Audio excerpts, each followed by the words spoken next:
Thank you, sir. All right, John Hofmeister, former Shell Oil president, now the CEO of Citizens for Affordable Energy. Your industry, John, you and I talked about this before, and I talked to a counterpart at Gulf Oil a little earlier tonight. Always a convenient whipping boy. Does any of that change now? Do the dynamics change? Because fairly or not, the rep against Republicans is that, they're in your hip pocket. What changes? Anything?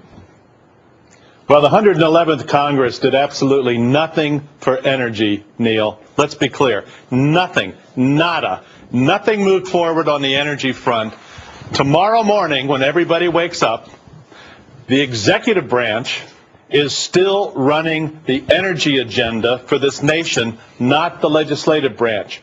And the executive branch, as it is run today, is running an anti-hydrocarbon agenda, making it very, very difficult to get permits for coal mines, for drilling, for power plants. And John, you're saying that's still in the White House's control? That's going to continue to be in the White House's control. It's the Secretary of the Interior, the Secretary of Energy, the Secretary of Commerce. So none of this congressional change has changed that?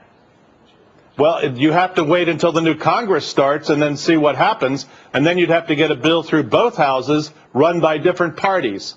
So the gridlock that could occur in the legislative branch could leave the executive branch to keep doing what they've been doing the last several years, and nothing changes. And don't forget, with the existing legislation in FinReg, health care, and other matters, executive branch employees are going to work tomorrow to write more regulations, many of which will disable business, create it greater difficulty to make more jobs. Congress doesn't create jobs.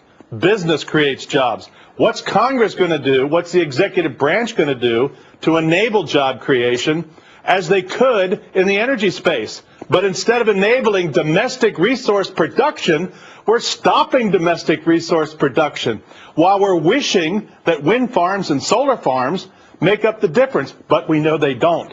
So we have a big problem that continues tomorrow. It continues into 2011. I don't see any change coming that I'm optimistic about when it comes to the energy future of this country. Not yet. But are you heartened by this, as we wait for John Boehner to speak to the troops, that as much as the president and many of the powers that be in Congress who are on their way out tried to make you guys, that is oil guys in general, hateful, evil, Lucifer-like characters, the American people apparently didn't hate you as much?